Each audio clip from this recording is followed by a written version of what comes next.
Баршаңызға сәлем. Біз бүгін сіздермен ерекше дәмді, қызарып осылай әдемі болып пісетін тауық етін дайындайтын боламыз.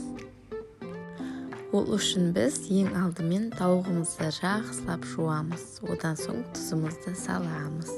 Және кореялық тұз, яғни корейский соль, қызыл бұрыш, қара бұрыш және магги өнімінің арнайы осы тауықтарды пісіретін приправасы, яғни чесночный деген қолдандым. Одан соң майонез.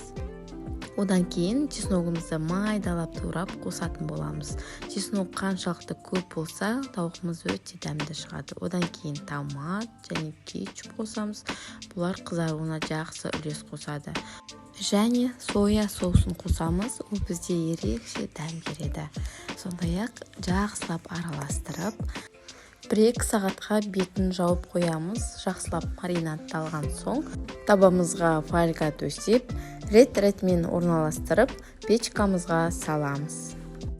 Дәл осы соуспен картошканы да жасауға болады. Яғни осылай соус жасап, картошканы жақсылап араластырып, соңында сол соусты бетіне құйып жіберсек, өте дәмді шығады.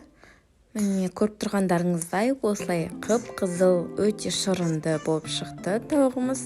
Сіздерге де осылай жасауға кеңес беремін. Егер де менің рецептім сізге ұнаса, каналыма тіркеліп, лайк басып, комментарий жазуды ұмытпаңыз.